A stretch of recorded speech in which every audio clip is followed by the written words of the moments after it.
Evening and good night, everyone. Welcome to this week's edition of the Magic Box, the big 3-0, which matters not at all, really. Not even a little bit. Gosh, podcasts and their numbering systems, I swear. I really need to get some shit together. I feel like we have a pretty standard numbering system, which is an episode. It's just so stupid. I really want to make seasons. I think that'll help some people. The problem is dramatic cliffhanger. The problem is I'm not gonna redo your shades or paint the room a different color, so it's kind of hard to. Right, and we're not gonna have the cube dangling over the edge of a burning building or something. What'll happen? Tune in next time. I thought the cube would be saving the baby from the burning building. Well, we still won't know because we'll have to tune in next season. Either way, so. Thanks for tuning in this week. We are the Magic Week, no pun intended, between pre-release and release times for Theros. Maximum amount of constructed speculation is afoot. Right. It's usually everyone has the best deck.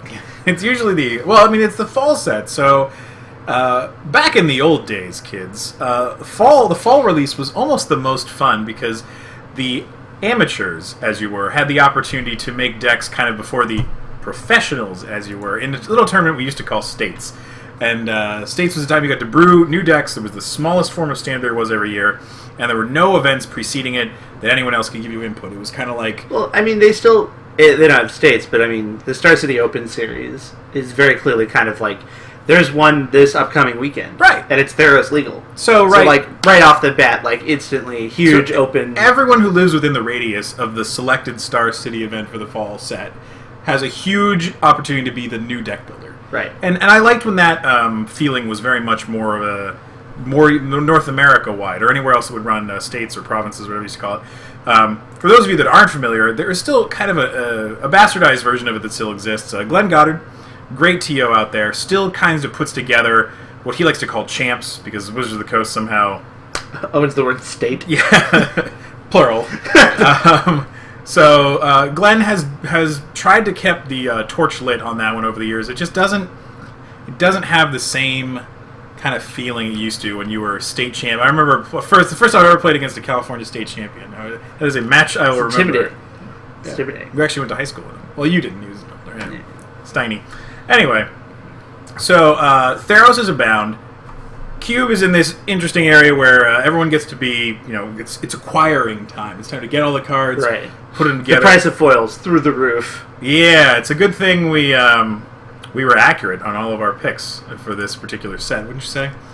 Yeah, I'd say that picking up as much as I kind of trashed on Elspeth when I first saw her, and as far as a constructed capacity goes, and I think a bigger picture, snapping one is still probably. Oh yeah, that happened. So we're only missing a few key cards, but Mythics also tend to either start way too low or way too high, and it's usually way too high. Yeah, I'm actually bringing all topics together. I've been talking to a lot of people on the interwebs just today. I'm up to 40 tweets today. That is absurd.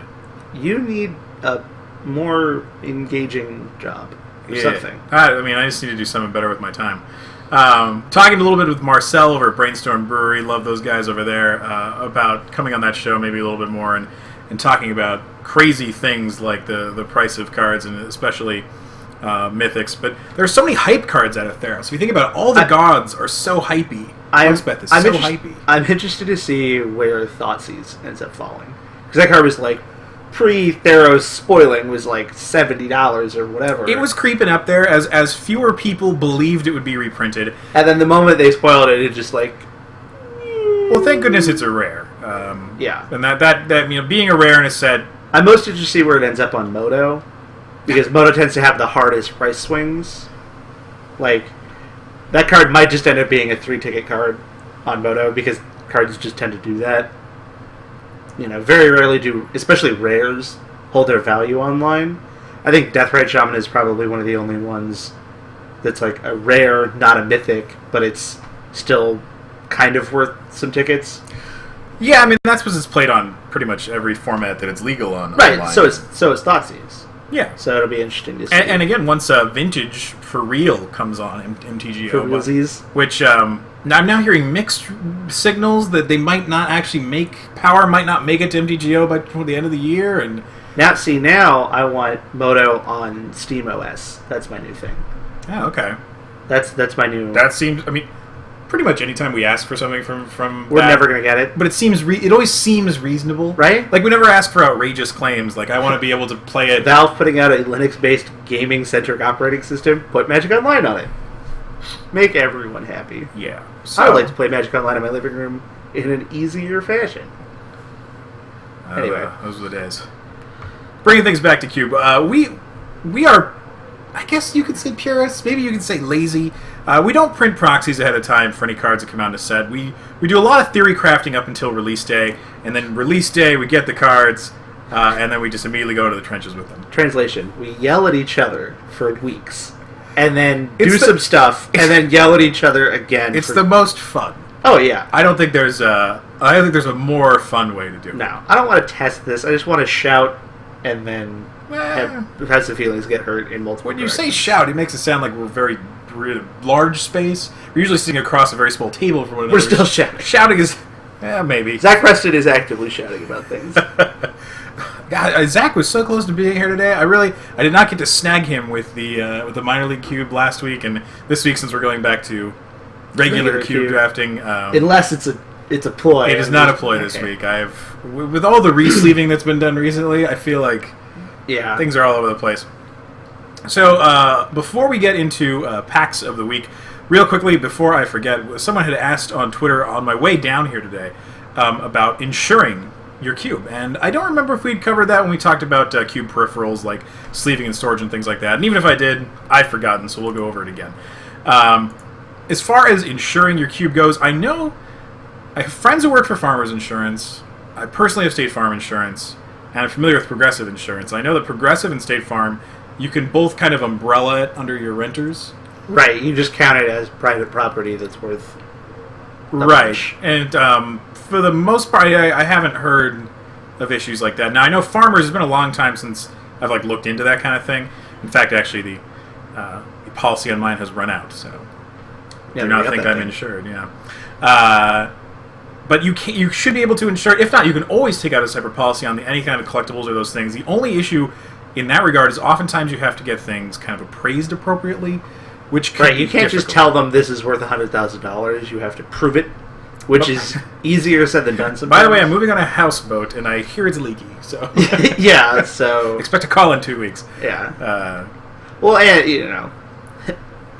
and so you have to get it evaluated in a right. Especially if your cube is like ours, where it's a lot of foils, a lot of power, where the price is in the 5 digits or and climbing. And again, with those kind of policies, I mean, it's an insurance company, so you can get separate fire and water and all that stuff. Because again, if you have homeowners insurance or any of these other things, those policies are going to cover particular elements of your household, like cards. But even still, even if you have homeowners insurance, I think you still need to declare, hey, I have this box worth 20 G's. If you want to be covered specifically, yes. Right, because, you had a house fire. Okay, what do we need to replace? Sofa. Okay, some clothes. $20,000 worth of what now?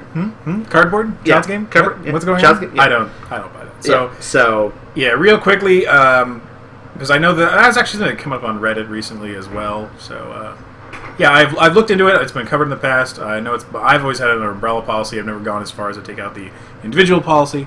They never called you and asked, we noticed you have this itemized thing for and that'll help you out. I mean, again, if people that have dealt with insurance companies, you know what I'm talking about. So, look forward to that.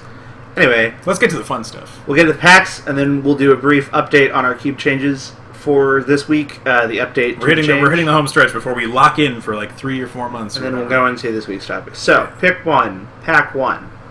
This is the pack you open. Bitter Blossom, Okiba Gang Shinobi, Seal of Primordium, Night Veil Spectre, Jackal Pup, Rancor, Reassembling Skeleton, Bazaar of Baghdad, Baloku the Clouded Mirror, Burst Lightning, Forbidden Alchemy, Teferi Mage of Zalfir, Wormcoil Engine, Shardless Agent, Molten Steel Dragon.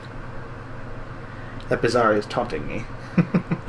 It's even in the middle of the pack, too. It's just staring me in the face. Again, not planned, not particularly to goat Eck into a particular response.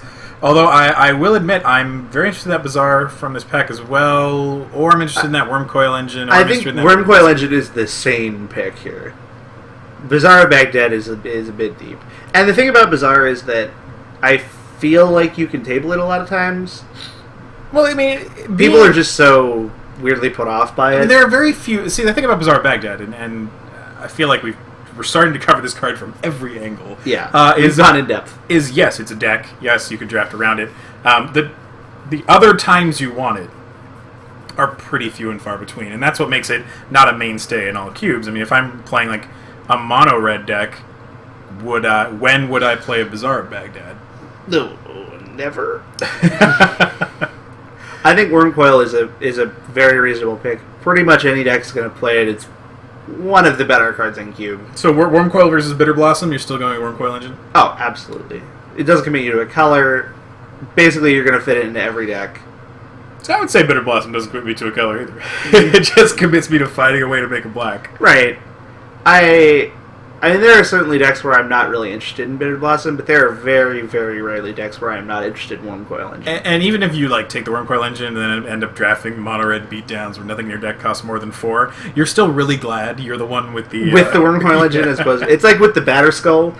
Yes. Your whole deck stops at 3 mana, but you've got the Batterskull, so at least you don't have to play against it. Yeah, you're probably still jamming that guy in there. But yeah, it's hard to disagree with you here. I think that this is really a testament to. If this was a pack I opened tonight at our Cube Draft, I would take Bazaar, though. Because I just want to play that deck so bad. We're on the verge of a 40-card change, so you just want to keep living current dreams. Yeah. Again, I think it's a testament to not only the power of Wormcoil Engine, but how Bitter Blossom could be potentially overrated in a lot of scenarios. And Bitter Blossom is not the powerhouse of a Magic card that it was when it was printed. It speaks a lot about how the game has evolved and has a lot more creature combat, and you're not as afraid of as a control deck with a bunch of 1/1 flyers. Yeah. So let's look at a couple scenarios. Are these from anyone? Or are these just... No, these are just run of the mills. I should start doing these now that I can actually draft on Cube Tutor. It didn't work. Yeah, we're since we're on the subject, we are now in the top 5 cubes on Cube Tutor as far as total drafts have gone. So our numbers on there are starting to become actually quite usable as far as information goes. I'm really excited. We're getting close to 500 completed drafts. So go ahead, head over to Cube Tutor, look up the Magic Box, take a minute, complete a draft of your own, and send your interesting draft scenarios over to us at draftcube@gmail.com. I'll tell you what I learned. If you're in Chrome and you're on Cube Tutor and you have hover zoom, disable it, or it breaks your draft. What does hover zoom even do? It's for mousing over images. It automatically blows them up. Because Cube Tutor kind of already has that in place in a way. Right, so it would screw up. And I couldn't figure it out, so in talking with Ben, the guy who runs Cube Tutor, we figured it out. We did some troubleshooting and setting of error logs and whatnot. Anyway, so scenario number 1. Meanwhile, the viewers, they've been looking at this scenario the whole time. They're going deep. They are well affirmed what they want. Gideon, Jura, Terminus, Apocryphite, Martial Coup are the cards you have so far. The pack you are passed: Wheel of Fortune, Hero of Oxid Ridge, Stupor, Pulse of the Fields, Phantasmal Image, Berserk, Lightning Bolt, Return to Dust, Juzam Djinn, Remand, Barbarian Ring. Well, we sure are playing a control deck. We could just stay right on target and take that Pulse of the Fields. See, I actually... my thing about Pulse of the Fields is that I feel like Pulse of the Fields really commits us to blue-white. And the reason I feel that way is that you typically want to be casting Pulse of the Fields on your opponent's turns. Yeah. At the same time, you want to be casting. So you want to be in a situation where you're leaving up a lot of mana. So in the blue deck, clearly that's where you're going to want to be. Now we already have 2 sorcery speed rats and a planeswalker, so we're kind of tap outy. So I'm looking more at that lightning bolt and looking to maybe go like the red white control deck. Well, I think you've jumped one quick step ahead because yes, I think Pulse of the Fields is the troll pick here. It is not actually. I think it's really Remand or Lightning Bolt. And to me, I'm really surprised to see a 5th pick Lightning Bolt because it will fit in anywhere. We obviously have some control elements. We have the Jesus artifact, but Gideon beats down. He's going to end games, and cards like Lightning Bolt play. I know this may be off a deep end here, but I feel like Gideon Jura plays similarly to Lightning Bolt. Does that make sense? He can play really good offense and defense. He can deal with creatures or faces. Yeah, okay, maybe that's it. Okay, maybe that's it. But I feel there's more of a connection there. So, as much as I like Remand and having the control elements, I just think that Lightning Bolt is is such a premier Magic card that I'm unless it's pack 3, and even pack 3 I'm really surprised. I'm never cutting it. Well, I don't know about ever. Very rarely. You could end up being like super black-white at the end of pack 1, like you always do. Like next pack you're going to pass opposite at and you're going to snap it off. Yeah, I am. But I mean, you're telling me you can't find a plateau lying around? All I'm saying is... Cliff Top Retreat? If it's pack 1 and it's pick 5 and you're seeing a lightning bolt... And I like... I kind of eyeball the people to my right, being like, really? And I like red-white. I mean, even to go so far as to say, well, now you can take red cards. I like the red-white control deck, especially with Gideon in it. That's one of the best decks. It's one of the best tap-out control decks, and it's one of the best decks for Planeswalkers. Things like Wildfire, things like Jockle Hops work really well. Yeah, and wheeling that Pulse of the Fields or that Wheel of Fortune are actually really good for you. Or even that Return to Dust. Yeah, or that Barbering. Barbering would be bold, but you can still do it. With the Wheel of Fortune, obviously you can't have your cake and eat it too here. Little book burning. But we're both going with Lightning Bolt here? Yeah, I think after a brief detour on Remand. Remand is fine, but is not a strong enough blue card to take me away from Lightning Bolt. Now, if that had been a more, something as insane as, like, say, Mana Drain, like, this is a very different conversation. Well, okay, let's make it a real conversation. Let's say it was Dissipate. If Remand was instead Dissipate. Now, you've got two... Dissipate's not good enough. You've got 2 actual double white spells, one potentially double If white it was, spell. like, Cryptic. Oh, okay. Is that an easier decision to make? Yes. It's not an issue about the casting cost because you can find white-blue lands and you can find the fixing. Okay. It's about the power level of the cards. Okay. Dissipate is not more powerful than Remand. Like, the casting cost is... Like, the additional blue in the casting cost, in terms of how I evaluate it, like, it's... Yes, it's harder to cast, but it's not actually that relevant that it's harder to cast. Like, if that card was Cryptic Command, yes, it's more difficult to cast, but the power level you're getting out of it is worth it. And I think then it's a conversation of Cryptic Command versus Lightning Bolt, because Cryptic Command is so powerful that this is actually a conversation. Right. But I think that Remand is good. It's not as good of a control card as it is, like, a tempo card. Like, if that Gideon Jura was a Revelark, and that Apocryphite was another dude, or, instead of rats, you had, like, guys, like... Avid Mind Sensors and Flyers. Alright, well, we're talking about a completely different archetype. Yeah. If my 4 white artifact cards were beatdown creatures. Right. If it was Blade Splicer and Porcelain Legionnaire and Hero Blade Hold, you'd be like, yeah, Remand. Right. I'd probably still be Lightning Bolt, though. Maybe. But I'm much more tempted by Remand, especially because the white-blue tempo deck is so good. Yes. So it's a little bit of a completely different animal. Given this pack, though, I'm going Lightning Bolt. Oh, yeah.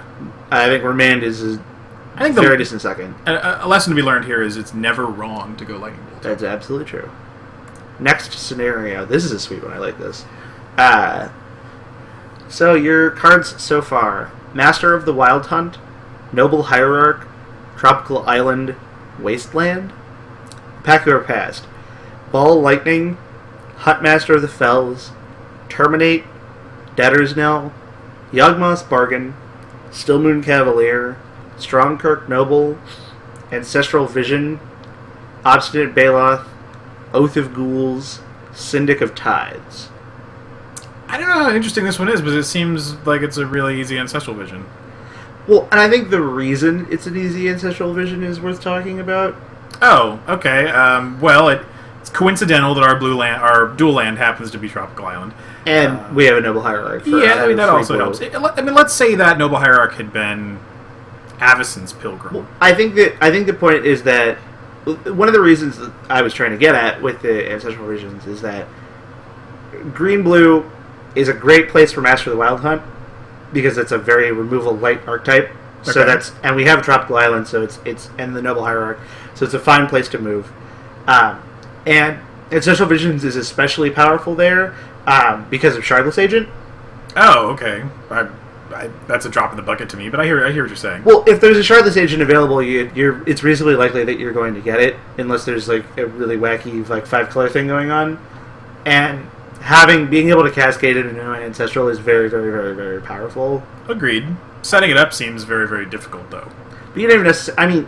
yes, setting it up if you have like brainstorms and stuff. But I think the only other card really we're talking about would be Huntmaster. This is the only card that's even remotely close on power level.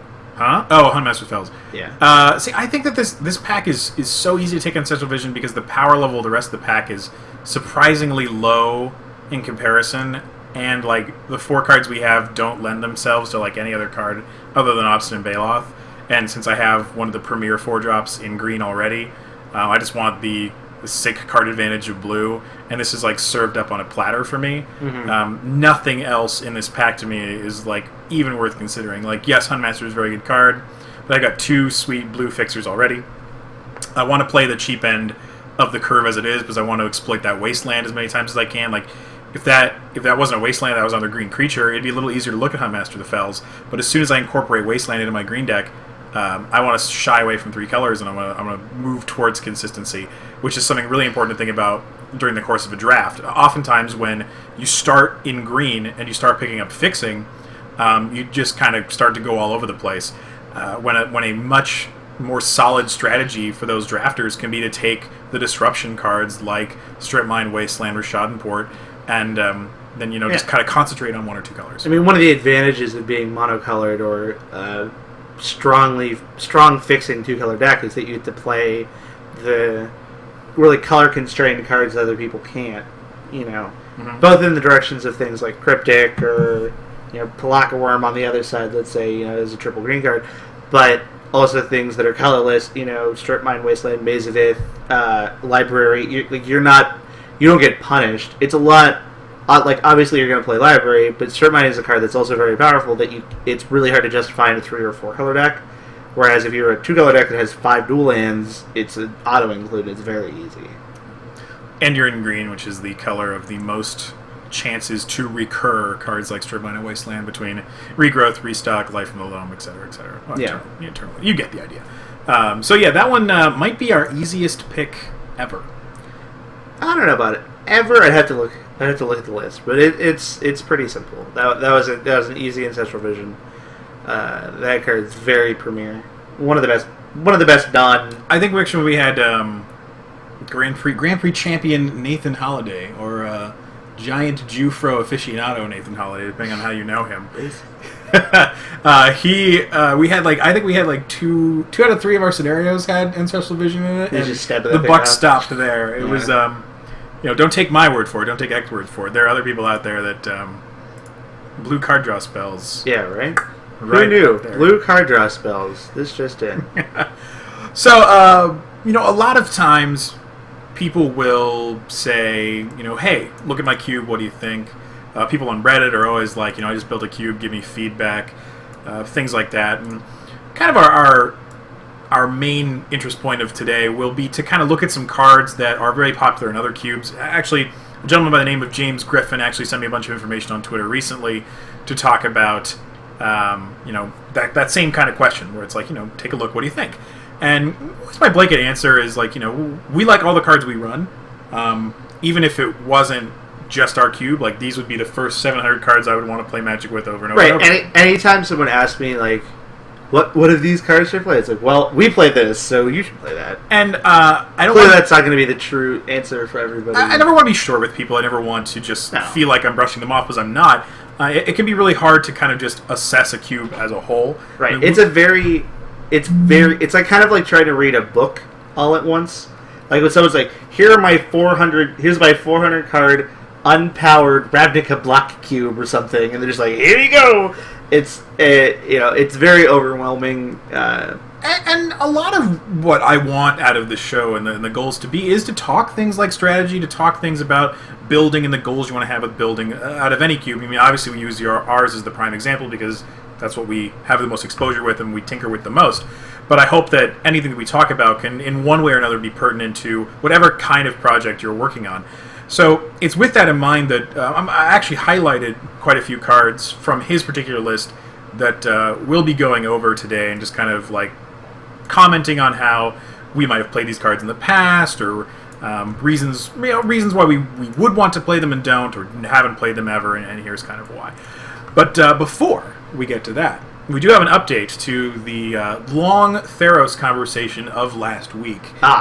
So if you remember, for those regular listeners and viewers, most of the changes were met with somewhere between cautious optimism and general applause. There were some home runs. And then there were some Bill Buckner through the leg, like killed the mascot, All right. general rioting. It's still baseball season. Rioting in the streets changes. So with this update, some of that is hopefully rectified a little bit.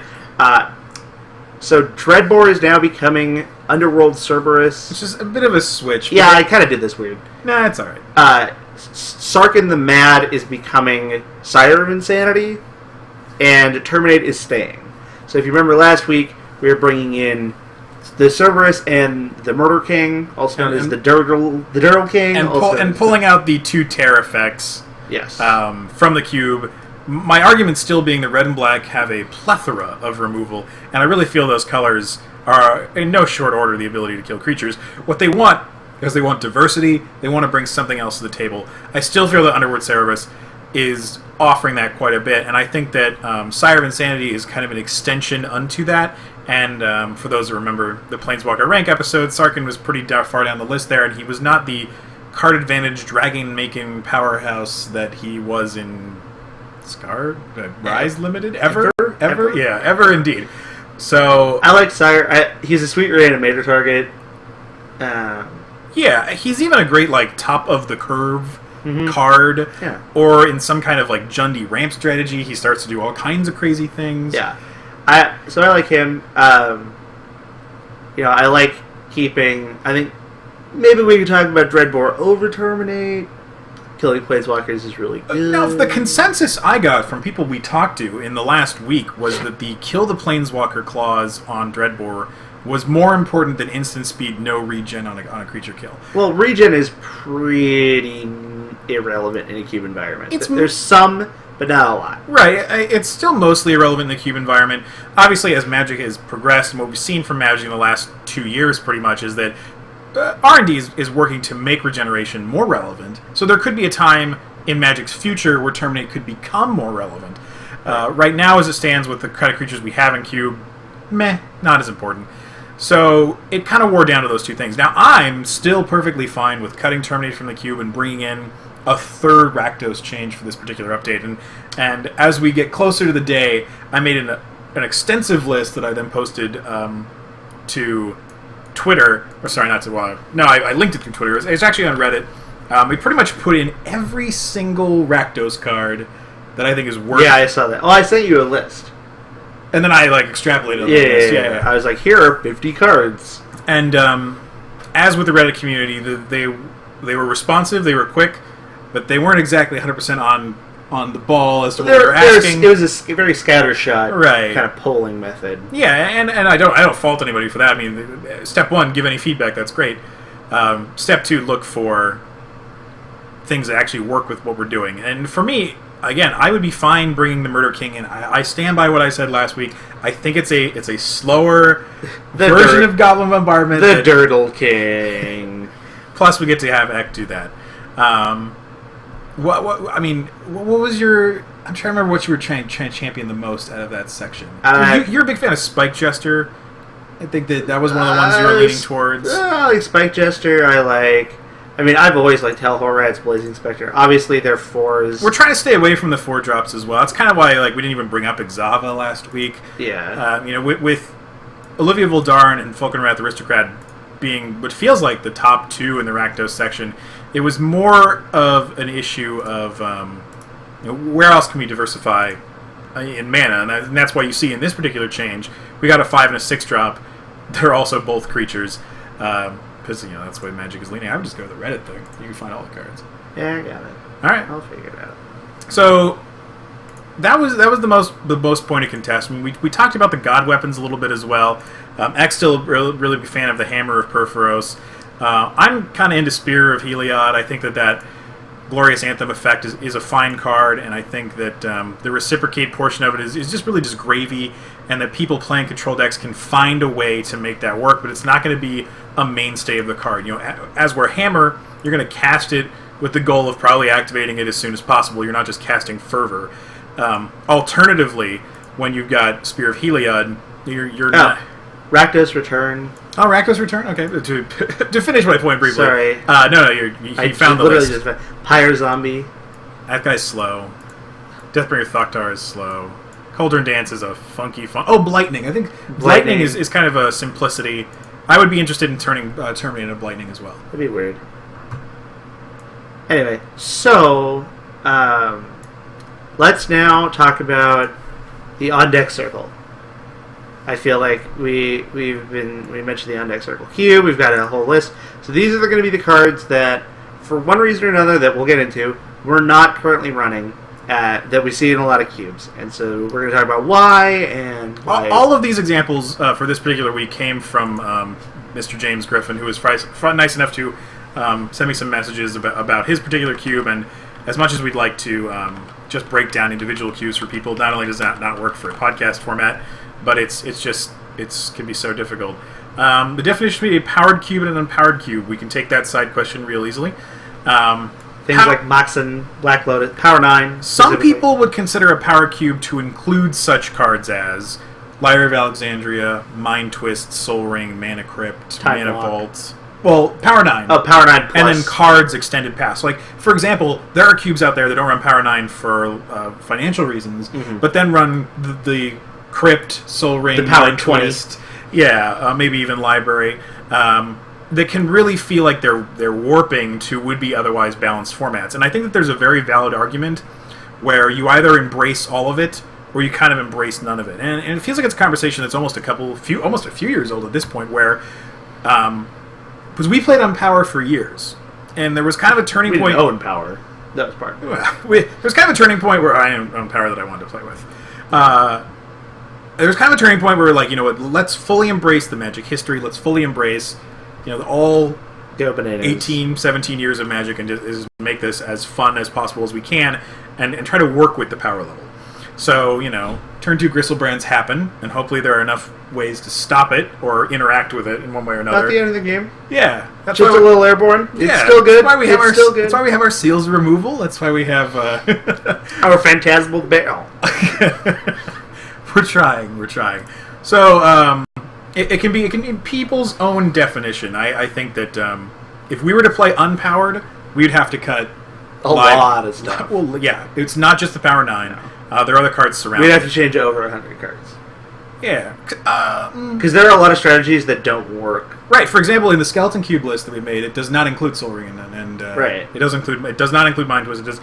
So I would say that the Skeleton Cube list that we've posted is a great place to start for an unpowered list that we like. Still with rares, but not with right, because that's where the definitions start to get really confusing. It's like powered, unpowered, rares, pauper. No, there's peasant. Peasant is uncommon commons. Peasant, pauper, and themed cubes. They're not really. Themed cubes are over here, like sideways. Right, you have your combo cubes. Your cubes. So there's a loam line on our screen. You want to talk about it? So the first kind of card, or kind of a little club of cards, the Cat Clan. It's a trio. The Loam Lion, Wild Nacatl, Kurde group. 2 cats and a monkey. Now we don't run coming this fall on Fox. We don't run them. And we don't run them, and if we don't run them, man, who does? I guess we don't run them because of size. We don't run them because they didn't really do anything.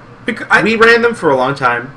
The problem we came up with, the problem we realized was that if you want one of these, you want all of them. So they're kind of a package. They're a package deal. Yeah. If you want Kurde, you can't run just Kurde. You also probably want Loam Lion. You also want Wild Nacatl. So you really are committing 3 slots, and in our cube that's not a ton, but in other cubes that's, in a 360 cube, 3 cards is a relevant amount, and they just never felt like they were doing enough. Even in, Zoo decks still exist in our cube, and they can exist without these cards, but very rarely do they exist outside of them. There's not really a red-green beatdown deck, so Kurde kind of never got drafted. And white-green is much more of a mid-range deck, so Loam Lion was never really a thing. The Wild Nacatl was occasionally a thing, but he was kind of weak because of the lack of the other guys. Yeah, again, it was an amalgamation. We have most mana fixing you can have, especially when it comes to finding the basic land types. Yeah. But the cube is kind of too large for these cards. I think that if we were running a 450 size cube, it'd be a lot easier to play this kind of package. And because we don't, too many times they just get left behind. And it's not about, we're drafting green white, so thusly we want Loam Lion. It's about drafting the kind of the beatdown decks in those particular color combinations that also have access to the right lands at the right time. Even in the heyday of the red-green beatdown decks, which I don't think there ever really was one. I mean, there is a day. Kurt Ape was not a guarantee. And in constructed formats where those cards were played, they're guarantees. They're for sure. I mean, anytime you think of Zoo in constructed, Mikado's a 3/3 for 1, Kurt Ape was a 2/3 for 1. It was never like, okay, well, it almost plays like the way the cards were intended to play, right. And that makes them not good enough. Yeah. So that is where the line is kind of drawn on those. Moving on, 8.5 Tails, another common.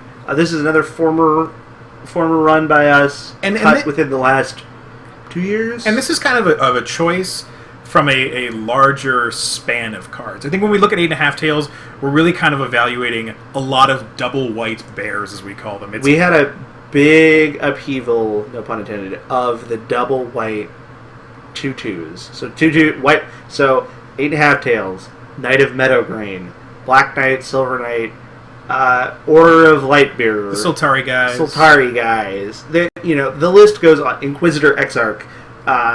Knight of the Holy Nimbus. Yeah, there's a huge, Sigilled Paladin. There's a huge list of these cards, and we kind of realized in looking at white one day that the majority of white's creatures were 2/2s for white. It does not play well with others. Doesn't play well with others, and doesn't play well in general. The color was kind of falling behind. The aggressive deck hadn't really been a big player in terms of archetypes in a while, because it felt restrained by its mana commitments, and similar to the Cat Collective, you need to have a very particular set of circumstances happen all the time for these cards to be very viable. And while 8.5 Tails kind of comes from a different angle than a lot of these other double white creatures, it's kind of at the top of the list of the offenders, where it's like, well, if this card that can kind of effectively shut down a whole bunch of stuff isn't good enough, you kind of have to stop and look and be like, well, why? What does it take for cards like this and his brethren to be good? 8.5 Tails' biggest strike against him was that he was incredibly slow. He very rarely did I ever feel like I was comfortable leaving 3 mana up and in a position. He felt okay at 3. But it was one of those things where I never was stoked that it's like, okay, I have my 8.5 Tails, and I got to untap. Now I have all this mana. I'm not going to play anything, so I can protect my 2/2. Or my other, 2/2 bears, because that's all I'm playing. I think this card having 3 mana open is just having a Mother of Runes, which is fine. It's just too much work. It's just exactly that. So 8.5 Tails kind of has his own little subset of problems, but at the same time, we've definitely moved away from those. And we're moving, think about the cards like the Mistral Chargers, the Stormfront Pegasuses, the Pegasi. Imposing Sovereigns. I think Imposing Sovereign's fine. Well, yeah, I mean, that's what we're working towards. Like, yeah, you can draft aggressive white, you can draft mono white, we reward you with Honor of the Pure and Crusade, but you could also fit those cards in other decks. Therefore, they're not going to be 12th to 15th picks all the time. Right. They're going to find their ways into other decks. Like the red-white, like the Boros beatdown deck never wanted 8.5 Tails because it couldn't cast it. Yeah, the Boros deck is usually where that card was the best. Green-white aggressive decks didn't want 8.5 Tails. Black-white decks really didn't want 8.5 Tails. No. So that's kind of the small speech about the double white bears in general, and that's why we don't run them anymore. You have to be cognizant of your mana costs. Moving on from 8.5 Tails. Kataki? Oh, I was I know. Kataki's Ward Wage. This is a card I see in a lot of lists, and unless you're Chris Pakula and you have the Artifact Cube, for better lack of a better term, he just seems like a gnat. You just kind of have to swat every once in a while. It's not really like a threat or a problem, and it's not an energy flux. It's not really a card. The thing about 2/1, like this body with this kind of effect, is against 10% of decks, it's going to be 9-10. Against 5% of decks, it's going to be backbreaking. Ugh. I mean, when was the last time you drafted a deck where you had 5 artifacts in play at once? There wasn't Precursor Golem. It's true. This card almost seems like a boon to Precursor Golem. Sack my main Golem, keep my tokens. Yeah. It just... You would have to have affinity in your cube, really.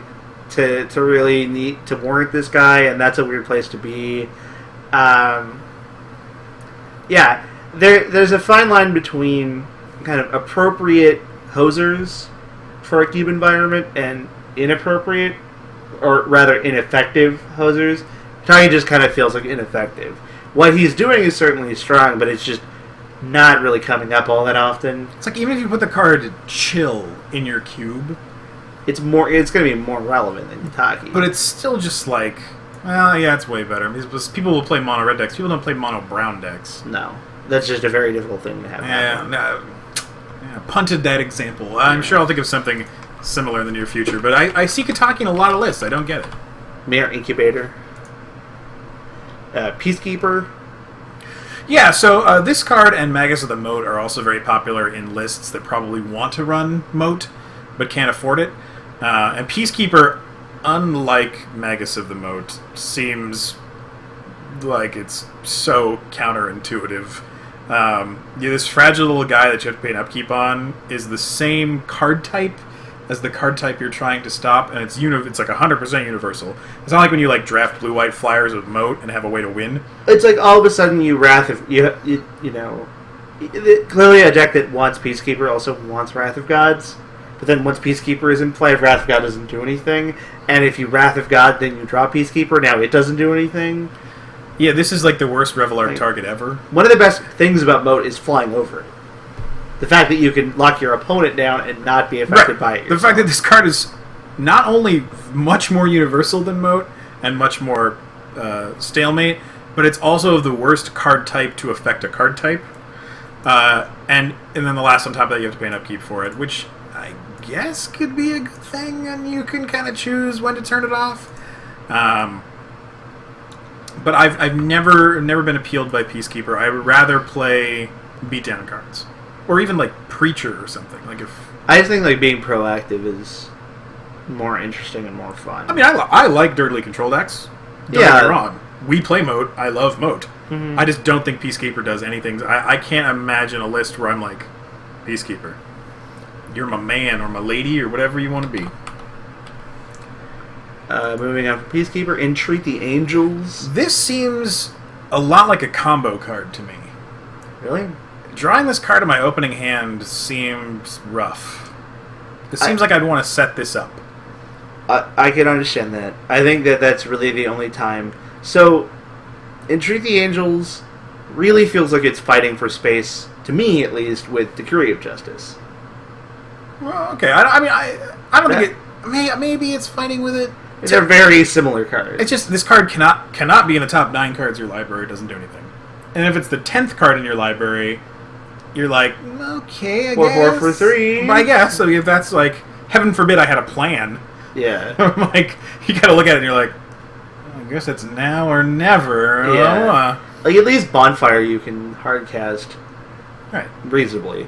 5 mana Pyroclasm their team and hit their face is a card. Yeah. Because we didn't put Bonfire in initially either, and it was one of those things where it took time to be like, oh, there's enough X1s at 3 mana and enough X2s you can kill at 5 mana during the course of a game where it plays out in your favor. And I think that knowing your cube and how games play out and archetypes and all that stuff is really important for evaluating those cards. And Entreat the Angels is one of those cards where, if I'm in a white deck and it's turn 8 or later and this is the top card of my library, odds are it's going to be very good. 5 mana for a 4/4 flyer is bad. That is not cube worthy. We would not well play that below card. par. Yeah. Also, as a quick aside, I know we play Bonfire because that card's just very good. I really don't like Miracle as a mechanic. I think that it's one of the most poorly designed mechanics in recent memory because it makes like as an opponent getting miracled on feels so bad because you craft like a winning game state where you're clearly ahead and you've like outplayed your opponent, and then they just flip the top card of the library like, oh, wrath your team, or put a million angels into play, and that's like the type of like feel bads. Yeah, but I mean, I think that was we've played enough Magic in our lives that we know what it's like to have the no hand, draw the top card of your deck, and there it is. I'm not saying Miracle's the best mechanic ever made. I'm just saying that I understand, like, when Rosewater did his Drive to the Work episode about Avacyn Restored and talking about miracles or I don't know, just mechanics or something, it made sense when he described it that way. It's like, you want the excitement of what's next. Oh, it's so exciting. Right. And you get that from the gameplay and the randomness of a deck of cards and drawing them one at a time. I get that. It encompasses all of that. So because of those things, I don't have a problem with Miracle. I think the most annoying thing to me... I just don't like games of Magic where it's like, I'm ahead, I lose. And there's nothing I can do about it. Oh, those happen all the time. But, like, at least in normal games of Magic, you can react in some way. With Miracle, it's just like, oh, you couldn't control the top card of my deck? Eat a dick. And that... So I am a fan of, like, limiting Miracle in general. I do love Scroll Rack. I am the guy that will forever have Terminus on the top of his deck, waiting for the right moment for it to go off. Yeah. But Entreat is too much of that, and again, to me, it's this borderline combo. Terminus and Bonfire are both hardcastable cards, and I don't feel that Entreat is. Yes, I agree. That is easily where I would much rather just have Decree of Justice than this. So I can't imagine a world where we would ever play Decree of Justice, as much as I love Scroll Rack. Yeah, you do love Scroll Rack. Yes. Temporal Isolation. Now, this is a card I can actually see us playing. It's close.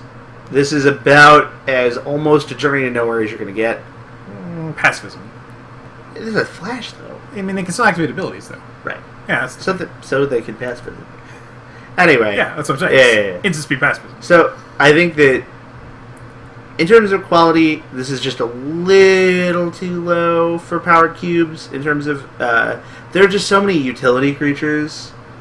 I mean, I'm not going to shit on this card at all. I think this is a real card, and I think that if we didn't kind of play, like, kind of more quirky stuff, like the card Exile, which is, like, half nostalgia and half, like, such great blowouts when you're, like, the white control deck that has to gain life and kill stuff. The Temporal Isolation is in the top 5, like, just one-for-one removal cards of the cube that we would add. I could see cutting Sunlance for this.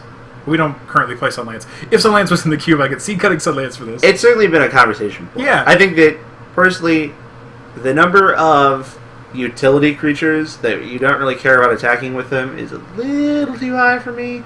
Whereas, Journey to Nowhere and Oblivion Ring and everything else, like, don't really care. Exile, obviously, is a much closer, kind of relation. I do like the life gain.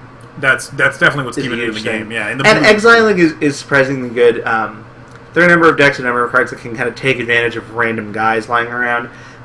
We're putting in Goblin Bombardment, sacrifice effects. It's like Temporal Isolation doesn't answer Ulamog. It doesn't answer Gristlebrand, really. I want to add a card to this list, actually, and I'll add it when we get to the color. Oh, I was going to say, you could just do whatever you want. But unlike all the cards leading up to this particular card, I think I had a good reason that why we don't play it. We probably wouldn't play it. Temporal Isolation is kind of the first card where I'm like, I could see us playing this. It's just really an issue of size. Yeah. Wake Thrasher? Wake Thrasher is pretty dirtily. He's a guy... So, blue aggro. I feel like this is a good enough time as any to talk about blue aggro. See, I don't think this is an aggro card, but I'll go on. How is it not? It's only good on attacking. Right, but it's like it could be like a combo finisher. It could be like a control finisher. That's the thing. Like Basalt, you're like strictly Basalt Monolith. No, I'm not. I'm like turn 7ing this guy. Okay. My problem with him is he's incredibly fragile. Right. When you're not attacking, or basically not on your turn, he's a 1/1. And that's kind of why I don't look at it as an aggro card. I look at it as like another control finisher, and it's not even a good control finisher, but it has 0 evasion and 0 protection. Right. I look at it as kind of like a guy where you play it and then you untap and get to attack for 4 or 5 or something, and that's kind of like where its home is. And we're talking like best case scenarios for the most part here. But again, no trample, no evasion, no protection. All the token decks laugh at this card. Yeah, it's laugh. So. Awakening Zone. This is a card in the Moto Cube, and just never really seems to do anything. I actually beat a guy once who had that card and Basalt Monolith and play at the same time and never tried to go infinite with it ever. He just didn't figure it out. I guess he didn't know about it. Like in that particular circumstance, I think you could lose to Clock, maybe? Yeah. No, maybe not. I don't know. Tezzeret the Seeker?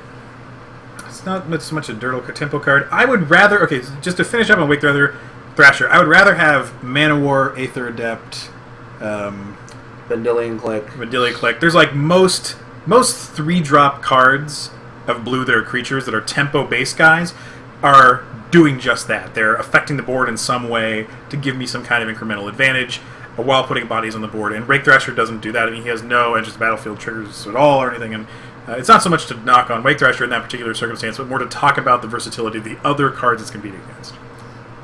I'll end it there. Tezzeret the Seeker. Tezzeret the Narrow. The very narrow. I think if you play one Tezzeret, you probably want the other one. And I think that if you want both, you've gone very heavy on the artifact section. At different times in the existence of our own cube, we have played with both Tezzerets. Blue-Black Tezzeret, I think, was more impactful, did more in games, was better overall. Tezzeret the Seeker, he did very little seeking. He did more of like Tezzeret the hanging out and show you his sweet dance moves. I don't know. Again, maybe it's Combo Cube. Maybe this is a card where it shines really well there, and that's why people kind of seem to import it into other cubes. But for me, unless you're untapping Time Vault or whatever, right? But who really wants to go? Who really wants to go through all of the drafting, the deck building, right, to sit down against the guy who's like Tezzeret Time Vault kill you? Yeah. Not even like turn 2 Gristlebrand kill you or so. Sorry, yeah. But yeah. like just like this slow, like eventually I'll find my 2/2. I don't even think there's much more to say about this card. I'd be very much interested to hear from people that play Tezzeret the Seeker in just like a powered cube. I would like to see what their artifact sections look like. Again, if what they're up against. If your name is not Chris Pakula, please let us know what you think. Oh, the holiday? No, it's not gifts ungiven. It's gifts given. Yeah, it's on the list. Yeah, I know. Oh, that. sorry. It's not in Gala. I thought you were looking for the card you were trying to add in. Oh, gifts given is not in. You can't. Apparently, you can't. Magic cards that info. You can make the window the right size, because that's probably a card that people are not 100% familiar with. Gifts given, since I'll begin to the conversation, is a card that we've had some fun with in past years. It is pretty over the top. I think it's safe to say. I'll get there. Yeah, Eck is making that happen on the visual side here. But anyway, Gifts Given is pretty much just like this, like, totally legitimized form of rape in Magic. Wow, that's strong. It is! You reach into your opponent's deck, you take the best 4 things they have in their whole life, you show them to their face, and then you take them away forever. That is a very aggressive description of this card. Yeah, it's 1,000 times worse than like Sadistic Sacrament or like Jester's Cap or any of those things. Gift Given is literally It was by a wide margin one of the most powerful cards we ever put in the queue. Oh my god. For sure. Like, I wish we could have had like stats on the converted win rate once a Gifts Given resolved, because it was well over 75%. The only card that even came close was Booster Tutor, when you were allowed to tutor the cube.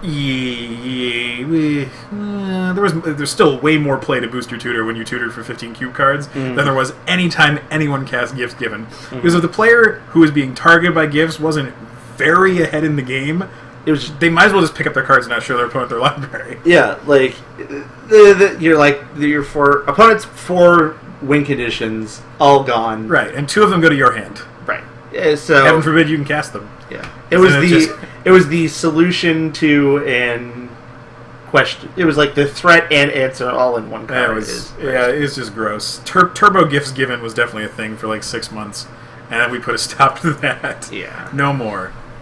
That card is insanely overpowered. Traumatic Visions. Here is a card I have a lot of love for, and I really wish we could play, but unfortunately blue is too good of a color. This is definitely an issue of blue having too much going on. This is a card where, I mean, right now we're not playing Foil, we're not playing Thwart, Gush. No. Even just in counter spells, we're not playing Misdirection. We're not playing a lot of cards that we could play that are around this quality level. I don't know. I mean, I'd like to think that we would consider this card before bringing back like Thwart or Foil. I think blue is pretty balanced with its like free counter spells and its like just power level in general. I think this card would do service to Grixis control decks, to 5-color blue deck, or 5-color decks in general, oath decks. It's just, we are in the United States. We are broadcasting from Central California. So, again, I love Traumatic Visions. I love being the blue mage. This is what I want to be able to do. If it costs 4 mana, it'd be totally different. Yeah. Totally different realm, but we can't... What if it still costs 5, but you could basically land cycle it for 1? Wouldn't matter. I have to have 5 open to counter a spell. Yeah. Alright. And if I'm keeping a 1-lander Traumatic Visions hand, it's a little different than... A little lay of the land. Yeah. Again, this is, unlike Temporal Isolation, where Temporal Isolation, I believe, is a card that's powerful enough that we would play. Traumatic Visions is a card that I don't think is powerful enough that we would ever have a chance to play, but I have a love for. Like, it's in the on-deck cube, as it were, and I don't think it will ever leave there. I don't remember who drafted it last week. I would have played it if I had seen it. So, Sorry, I'm making Simpsons jokes in chat. the 1%er of the 1%. The 1% of the 1%. Those are my favorite. So moving on from there. You're welcome. Skittering Scourge. Skittering Scourge. So this is kind of a card where it just is very weird. Weird is generous, I think. I think this is just not what Black Beatdown wants to do. Well, it's right. Yes, I am. By the way, Chad. Sorry. Go on. So if you want to, if you don't want to be affected by the drawback on this card, you're not playing a lot of dudes. But if you're not playing a lot of dudes, what the hell are you doing with a 3/2 flyer for 2? Hopefully beating down. I don't know. Hopefully but you're not playing a bunch of other guys. Look, so it's turn 4. You're holding Traumatic Visions, and you're like, okay, now I can land this and cycle for my 5th land, and then hard up my other counterspell. So, Skittering Surge was in our cube for a long time, and we thought, oh hey, it'll kind of exist in that middle ground. It'll kind of be on the fence of 2 different decks. The blue-black control deck will really want it, where it doesn't have a lot of threats in it. It'll have this nice 3-power finisher for only 2 mana, kind of like a Sarah Avenger type card for black. And then the black beatdown decks will want it, because I'm sure they'll find a great window to kind of slip this card in and get that evasion damage. And it never panned out that way. No, neither side wanted it. It ended up just being like left on the bench for both of those decks. And for a long time, it was a bit of a conundrum to me. I was kind of like, well, it feels like it should do something. And it's kind of threw a lot of play with it, because it existed in the cube, I think, a lot longer than it should have. The black deck the aggro black deck just wants a ton of guys and wants to continue casting guys all the time. Yeah. And the blue-black deck just has access to so many better finishers. I think the first day that I kind of broke down and cast another creature into my Skittering Scourge in Cube Limited, I was like, yeah, it's over. Time to make a change. So I don't picture that guy really ever coming back. I think we've kind of... He just didn't keep up well with how Magic has evolved. Right, again, 5-6 years ago in Dragon Cube, Skittering Surge is a viable thing. He was doing some beatdown, but it's just... He would deal the first 9 or 12, or if you weren't in the deck where you just played him. Yeah. Infest. I'm going to get an Infest picture. Sorry. Too slow. I think that's the bottom line on Infest. Too slow. We also don't play Pyroclasm. Right. Too narrow. Too narrow. Too narrow. So it's too narrow and too slow. Ironic, because for black, too slow. For red, too narrow. And that is definitely, to me, that's a color identity thing. What if this was white? Ooh. Too suicidal? What if this is blue? Hot. If this card was blue, it's ironic because it was green. I don't know if I'd want it. I don't know if Infest was white or green. I don't know which color would be better as. Obviously, you could tell from that conversation then that, Infest is just too slow. And you'll find it in some lists. And I think that with the removal suite that Black has access to all over the place, that... This is also, it's not a necessary component. This is sweeping a very narrow subset of decks. It's basically hitting mana elves and white tokens. Right, which also encompasses green tokens. I would say tokens. Yeah. Squirrels, and I guess you're hitting insects, sapperlings. You're hitting the bottom half of the aggro red deck. Kind of. And they usually have 1, maybe 2 guys in play at most anyway. Yeah. So, very narrow. Like the first day you get like Goblin Guide and Grim Lavamancer of this, and you do the fist pump. And then you take another 5 damage to the face. It's the same day you never beat another deck with that card in your deck. Yawgmoth's Will. Yes, the would-be backbone of a lot of the combo cube components, and a lot of powered cubes like to jam this card into their cubes regardless of combo or orientation. Yes, indeed. Eck is wearing the wrong shirt today. He needs his Admiral Akbar shirt for this card. I do. It is a trap. It is quite the trap. Everyone's first experience, I feel, at least, unless you played with it in Standard or something. I love sports. I love racing. Sorry. I like professional wrestling. I, too, have enjoyed professional wrestling. And the Dota. Anyway. Yeah. I'd like to think we have hobbies. Everyone's first... this is a passion. Everyone's first experience with Yawgmoth's Will, I feel, is seeing it in Vintage.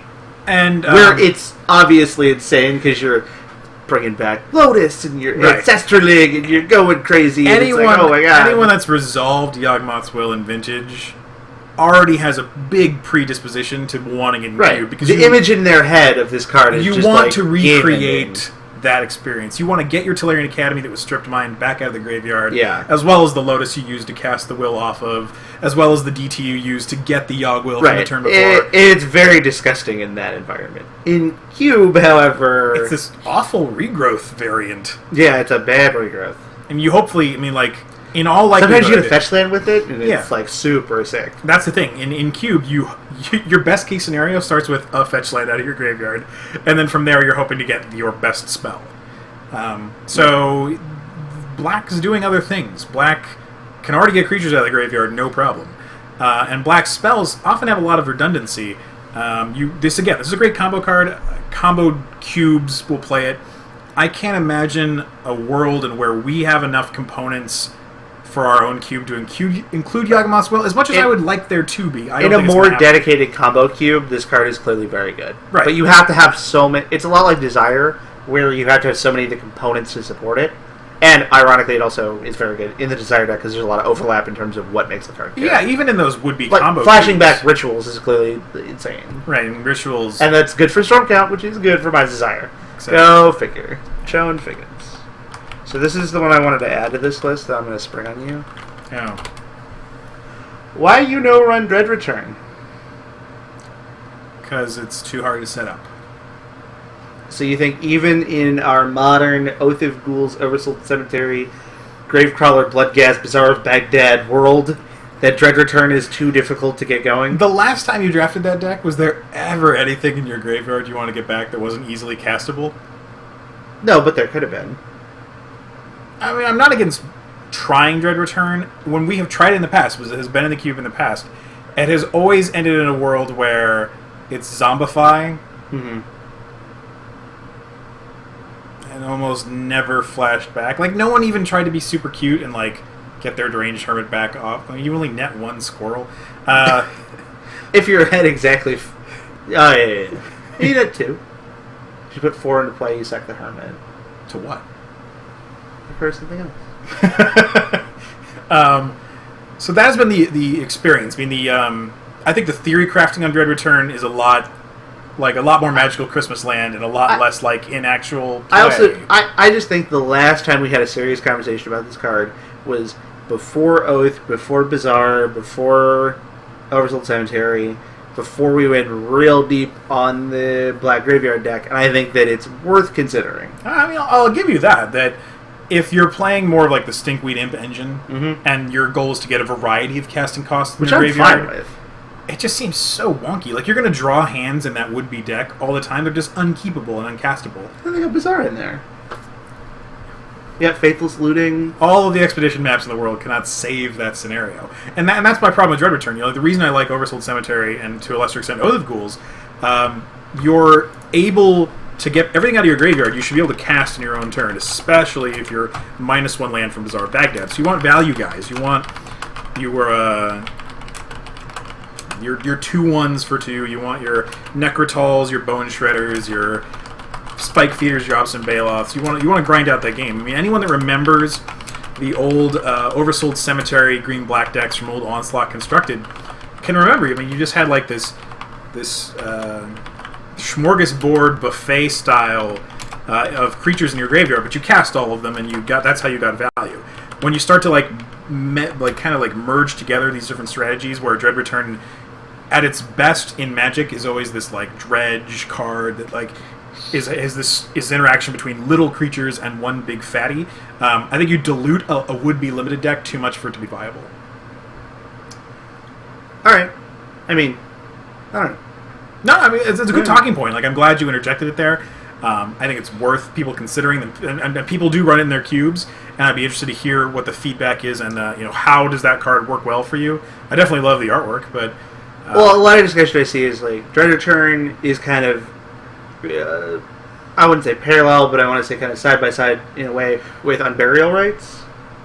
Ooh, no, not Unburial Rites. I think is very strong because it requires less effort. Right. But Dread Return has the potential like more broken kind of nut draw aspect to it. In a way, adding Dread Return to the cube brings another element to Intuition, Gifts Ungiven. Which is sweet. But it's still really hard to pull off. I mean, again, in the deck you drafted most recently, where you would have had access to this card, and your A plan is the Gravecaller Bloodghast Reassembling Skeleton, like you're getting back a Vengevine.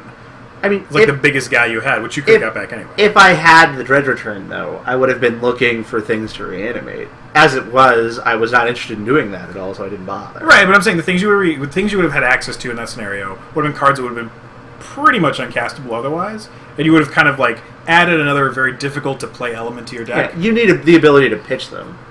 I think you need the ability to get them into your yard. Yeah, I agree. Bizarre helps. A card like Lot Left Troll would also help. Sure. I just picture too many draws where it's like fatty, mana elf, reassembling skeleton, land. I mean, sure, that's kind of how Rain of Mana always goes. Nah, you want other elements. Yeah. I mean, like, those are the bad draws. We should be not building those decks anyway. Anyway. So moving on from there, Keldon Marauders. Just not good enough. I mean, we play in so much creature-based Magic nowadays that this card is not Lava Axe. No, it gets blocked too much. Exactly. That is the problem. With we currently don't play Hellspark Elemental, and I think Hellspark Elemental is better than this. Oh yeah, we're actually bringing Hellspark Elemental in, aren't we? No. Oh, well, I thought that was on the changelog. I don't believe it is. So if you could just move to that tab, and then go to red. Yeah, that's right. Did that one not make the cut? That was like on your very first list. Ash Zealot. Scroll up. There's like 10 red cards. Nope. Wow. All right. Well. Anyway. My bad. But again, Marauders just doesn't hit often enough. If it was a reliable 5 damage for 2, then this would be a very different conversation. As it stands, when you want it to be 5, it's going to be 2. When you want to get a guy, they're not going to block. When you draw it late, it's going to be even worse than that. Right. It's a very slow shock. Yeah. And again, we're not talking about even necessarily 700 cards. I think that, yeah, well, I guess I could talk. At 700 cards, we wouldn't play this card. There's way better options. But I think at 450, or any cube smaller, because our cube is very much on the larger side. Yeah. It's almost as large as you get. Yeah, we don't want this card. So I can't imagine a cube where you would. The justification for this would have to be you're playing Pauper or Peasant. Yeah. And then I want to reckless charge it, or I want to have my Hammer of Furfuros. Like, I want to get 2 attacks out of this card. Well, yeah, but Hammer you can't do because it's rare. Oh, right, sorry. It is a human, which is, so you curve into Zafir Necromancer, coming soon to Cube New Year. But that's about all I'm really... Yeah, unless this card got way more, like, synergistic. Alright. I wish that we could play the 24 clock ticking music, because we're about to talk about Jack Bauer. Jack Bauer. For those of you not familiar with that nickname, this is Jaya Ballard, Task Mage. Long time Cube staple, I feel. It, pretty much from the moment she got printed, was in Cube. And hung out for quite a while. It was probably like 4.5 years. At least. Before, like, Red, like, really started, like, push the pace on speed because all the other colors had to like pick up the pace as to what they were doing and kind of like get in the game and get faster. So the Incinerate, half of Pyroblast, every once in a while Inferno on this card just was just too slow. And it's funny because I feel like with Jack Bauer, she was in, and then she got cut, and she never came back. Yeah, she's never even discussion-wise. Well, again, because it's kind of this like Grey Ogre suspend one, and then you can start like spell shapering your cards, which I'm trying to think of like if we were to put a spell shaper in the cube, which spell shaper would be, and I'd probably be Seismic Mage or whatever because I'm such an LD fanatic. So it's not really a good conversation to have either. Again, this is a card I still see in a lot of red lists, and kind of similar to Keldon Marauders. I think you really need to stop and take a look at where your aggressive curve is, because this is not like a slow, grindy red card. This is definitely like a has to fit in the curve and do its job when it's supposed to do it kind of You're card. looking to start incinerating stuff and playing 2-drops, which is fine, but is that really the best use of a slot? The road to victory, is that going to happen really, consistently? It's just what you got to ask yourself, and to me, it just wasn't happening enough. So yeah, for us, definitely it was a card that was in the cube, and then it fell out, and it never even got. A lot of cards, will cut and then they'll come back. They'll make encore runs. Oh well, let's try this out again. Blah blah. And then this one just never happened. See, the irony is like those two cards we just mentioned would really be like they'd be helped out by cards like Hammer or Perforos. But it always reminds me of that rotisserie draft we did where Michael Boland took Lightning Greaves really high, and then he drafted like almost mono red aggro, and it was not only interested in playing the mono Lightning Greaves because all those guys had haste already, which is one of the great arguments for not adding Hammer Perforos because all the good red drops already have haste. Exactly. It's more about the ability. Yeah. Okay. I'm talking about haste in general, and how if you're a red creature nowadays, if you don't have haste, you better be damn good. Yeah, you better be Flames on Kavu. You better be better than that. Still Flames. You gotta step up your game, son. There you go. Experiment 1. Wild Nakatl's cousin. I was gonna say the Jungle Lion's slimy brother. Okay. This is a card where if you have a green aggro slant, then clearly you want it. That said, most people at this point don't. There was a time in Cube where we had Jungle Lion and Gazban Ogre and Wild Dogs and Pouncing Jaguar and Albino Troll and every other aggro green one in True Drop we could find, Sky Shred Elite. And this would have fit, if that card had existed at that point, this would have fit right into that. Back in the day. That deck, however, very rarely, even when it came together, had a lot of difficulty winning. You're looking at a lot of 2 power guys for 1 and 3 power guys for 2, but none of them have haste. None of them really do anything, and a lot of them have drawbacks. They either can't block, or they go to the person with the most life, or they have echo, or it just never felt like a really great deck. It's so weird because I know that you can like remove 2 counters to regenerate this guy, and it's one of those things where it's like classic limited / constructed. I think it plays well, but in Cube limited, you're taking such a step back by downsizing this guy that I would almost rather have Vine Lasher Kudzu in the color green to kind of like do something similar. I know it's one turn, a whole turn slower, which is a big deal, but I think there's a lot of consistency in its growth / mana ramp is something that happens a lot in green. It's too volatile, too situational, and I would bring back Nakatl before I brought this back as well. It just doesn't have a home. It's not that it's a bad card. It's that in the majority of cube lists, I feel that when I see it, it's an outlier. Ooh, what seems like the 3rd best mono-colored aggro deck that can be put together? That is absolutely true. It's possibly 4th. Red, clearly. Yeah. White, clearly. I would say black is better than green. Mono. See, the thing about mono green is, because you say aggro. If you didn't have the word aggro in that sentence, I would be like, mono green. But mono green decks are typically rampy. You're looking at your Avengers of Zendikar. You're looking at your Primeval's Titan. Or your sword decks too. Yeah, very much your equipment decks are a big deal there. Happy running this in red green, white green. Our red green decks are typically rampy. They are very much rampy right now. That's where we kind of had the Scar Guild Mage in there before. Although red green is kind of feels like it's the the left behind child of archetypes. And of all the 2-color combinations in Cube right now, I would say red green is the least drafted of all 10 guilds. The Gruul clan is not showing up that often. Maybe that'll be my next obsession. Please do, because I'd be very interested to know what it does, other than ramp, play like big Banefires, like kick up Urza's Rage. Like the red green decks have no problem doing that. Kodama of the not south, not west, not east tree. There was also a center tree. Ah, right. Yeah. Also not just to mess with you. Kodama of the North is a card that was absolutely great 5 years ago, and creatures have just gotten better. It's true. And as much as this turns on my Nylea, it's actually probably the best thing it can do in Cube these days. It's outclassed as a creature now. At triple green, it's a 6-power Trampler with Shroud for 5.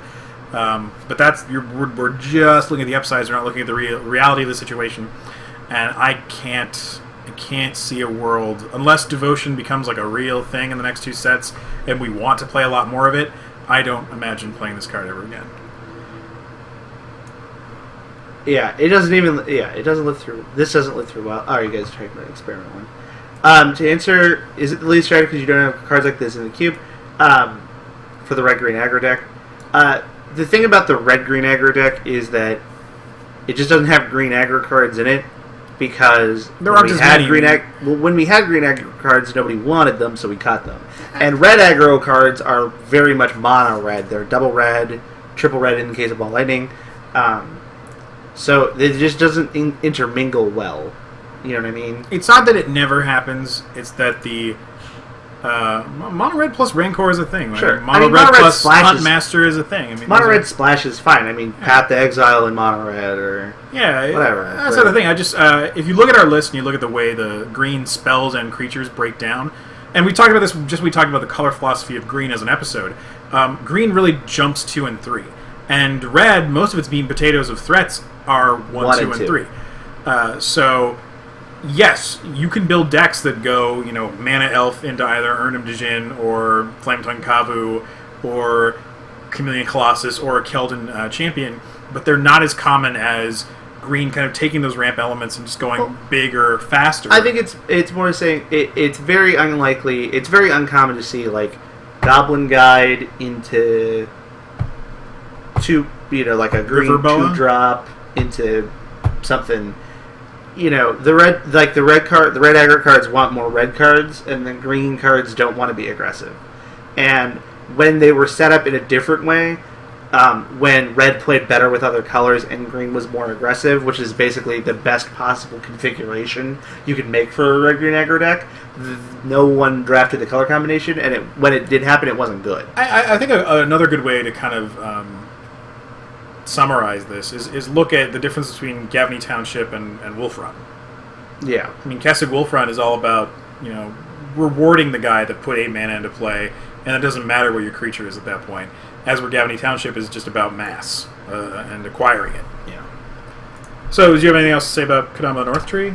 As that was obviously the topic we were on. Yeah, clearly. It's been a good long while since we played with this card. Actually, looking back, I mean, this is like nostalgia of what used to be nostalgia. 4 Toughness is just this card would be so much better if it was a 5/5. Yes.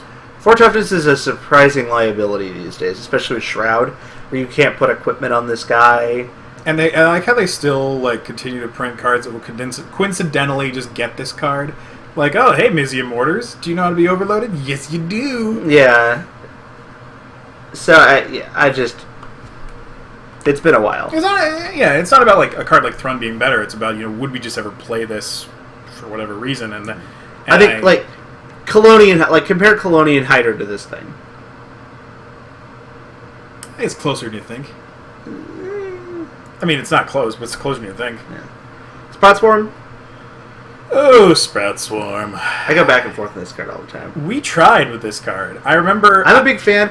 I was a big fan of this card in Limited when it got printed. If by big fan you mean you were winning with it more than you were playing against it? Yes. Okay, that's all that matters. Because with Sprout Swarm, you could simultaneously love and hate this card. Mm-hmm. I mean, it makes cards like Augur of Skulls go up in your draft order when playing Future Sight Draft. But that's neither here nor there. There was definitely a time when I looked at Sprout Swarm and I was like, oh my gosh, it's like finding the perfect answer to this equation you've been staring at. It's like the green token decks can really get this card. The green ramp decks can start to go off with this card. The blue control decks can have another win condition. Like, everybody wins with Sprout Swarm. And then in reality, the ones are really irrelevant. Field testing it was too slow. Or it just was like this annoying itch. Or the decks that it was beating were just bad anyway. Yeah, you beat up bad decks and it did nothing against good decks, which is not where you want your cube cards to be. So it didn't swing any matchups back in the direction of green. It's kind of like a slow Jade Mage. I mean, we're just now cutting Jade Mage, and Jade Mage did some work for a little while. Yeah. But Sprout Swarm seems like a card that would be really good. It's close. It's so close. It's not as close as you'd like it to be. No. It's just not good enough for Cube, and that's fine. I think it's better. Opposition is just begging and pleading, and it's just even then. I like to think that Cube is better than Sprout Swarm. Thankfully, it's better than Sprout Swarm. Moving on to unfun cards. Channel. Now, we've talked about Channel on the show before. But as I continue to see it in lists, I guess we'll spend another 30 seconds talking on it before. This one's real simple. It breaks down to if Channel is being cast, if Channel is in somebody's hand or anywhere around the battlefield, one of the two people playing a game of Magic is not having fun. It's about to be unfun for someone. Either you're the guy that's just about to cast Ulamog, or Fireball, or whatever. Or you're not. Or you're the guy that drew it, has nothing to do with it, and you're cursing the existence of this card. We currently play Ulamog and Kozilek, but we do not play Emrakul. And our logic for that is 10 and 11 mana is within the realm of reality, and 15 isn't. So there are times when Eldrazi's are being hardcast, so it's worth the, these get cheated in, or, right. They're not. Whereas Emrakul at 15 is almost never. Progenitus and Emrakul never being fairly cast. Which is weird, because those are cards that are in the MTGO cube, and the MTGO cube is pretty conservative, all things considered. Other than those. Yeah, so like the Moto cube feels like very low end of the power spectrum, and then it has Channel Emrakul. Yeah. Long story short, maybe this isn't so much a conversation about Channel as much as it is about the cheater creatures. Because those are the only two outliers. Like, anything else that we've mentioned on the show, even and including Blightsteel Colossus, who not only have I seen, I have been one of the people to count 1, 2, 3. Okay, all I need to do is draw a land. All right, cast this. Mm-hmm. Has happened. These cards I'm not a fan. I mean, again, like Ulamog, Kozilek, Terastodon. Do we have a 9 mana green guy right now? A 9 mana green guy. Your Gristlebrand, it's your quad black. Like, these are all cards that have been cast. So we don't play Iona anymore. And Iona was actually right on the verge there too, where it was being cheated like 98 times out of 100. It was, and if the thing was, like, the one guy who was holding the planes to cast Iona was the one who was losing. Like, I'm gonna have the plan to cast this, you're dead. So that's really where we draw the line with cards that we don't see any realistic way they'll ever get cast. No. And Channel's one of those cards where it never is like doing anything fair or interesting. It's always just putting cheater cards in play. And we play Soul Ring and Mana Crypt and Mana Vault. Yeah, but if you want to cast Eldrazi, go ahead, but you're gonna have to work for it. Channel does not make you work for it. It's a 1-card combo. Yep. Remember? Yeah. Well, that's good. Next on our list is a card I actually like a lot. I'm trying to think of good reasons not to play it other than the fact that it's 3 colors of mana. That would be Jund Charm. Jund Charm does 3 things that by themselves I like in Cube. Jam them all together, and you've got a card I like in Cube. I just don't like playing Jund-colored mana to get this effect. It's a pump spell, it's a graveyard hate, and it's a Pyroclasm.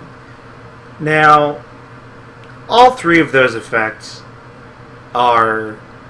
clearly, if they were by themselves, that's not a discussion. They're all not good enough. You put them all together, now you have a discussion. You make it cast black, red, green, now it's kind of not a discussion again. This just suffers from being in just abysmally costed. But in its defense, when we added Broodmate Dragon not that long ago, and Broodmate Dragon has been hardcast a surprising number of times. Right. Broodmate Dragon is also a very different card than this. Right. I'm just saying, like, The people... Jund decks kind of typically want effects like Broodmate Dragon, where they don't necessarily... Like, the problem is that so much of green is mana elves, and Jund Charm just shoots yourself in so many feet. Or black decks are so graveyard-based, and this... You know, like, you're constantly cutting yourself off of what modes are available. Yeah, had these 3 charm effects been on Bant colors? If this... Or like Esper. Maybe. If this had been Bant Charm and it did these things, I'd be pretty into it. Exiling a player's graveyard is pretty sweet because, again, we have graveyard shenanigans interactions. If Jund Charm, to answer a question, Chad, if Jund Charm cost 2 colorless mana and 1 colored mana, then it would be very, very, very good if we would play it in any color. Red and 2, green and 2, or black and 2, I love it. Yeah. Adding counters... Or white and 2. Sure, yeah. Black and blue and 2. Adding counters to your Spike Feeder. Adding counters to your Persisted Creature. Adding counters to, well, anything could be a sweet combat trick. Just combat. Yeah. Again, I'm a guy who likes Giant Growth, and I wish that there were more ways to play it. Jund Charm is one of those ways to kind of play it. We've talked about how Pyroclasms themselves can be too narrow, but we want effects like that. Again, with a lot of the charms from Shard's Block, I like them. They're just at the wrong cost. You need the power level of Bant Charm to be in the game. It's very awkward. I almost wish they would print Wedge charms. Is that the appropriate It'll happen term? One day. It'll happen. I know. I just wish they would do it sooner. They might do it. I mean, like, if this year's... It's one of those things, because we talk about our 3-color section, or our 3+ color section being unbalanced. It's just the Wild West. It's just 10 cards that we want to play. Yeah. I'm always, like, on the lookout for, like, the Wedge element. Like, what's a red, white, black card? Because, like, it's so... 2 more months, Eck. We got new Commander product with new 3-color cards. So, but it's funny, because I'm always, like... Because we played Doran for a long time. But that was, like, really the only, like, acceptable power level Wedge card. Like, I remember, I worked really hard for a long time to try and make Guided Passage a thing. Oh, yeah. Well, that's a tough one. Yeah. Who is this down here in the cube? You're new to Magic. Just watching for magic knowledge. Well, there's nothing wrong with that. Nothing wrong with that. Mana has shard cards, not Wedge. Oh, so, Shards of Alara had 3-color... Is there a way to show the back of a card real quickly? On your screen there. Anyway, shards are 3 colors that connect on the color wheel. If it's white, blue, black, red, green, you take 3 cards that connect along the outside, and you have a shard from Shards of Alara. The plane of Alara was broken into 5 shards. Those are the 3-color combinations. Now, we talk about wedges. Wedges don't move along the kind of circle or diamond of the back of the Magic card. Instead, they kind of work in a triangle shapes, 2 next to each other and one kind of like across the way. If you think of the shards as a color and its 2 allies, yeah. Whereas wedges are a color and its 2 enemies. Also really good, yeah.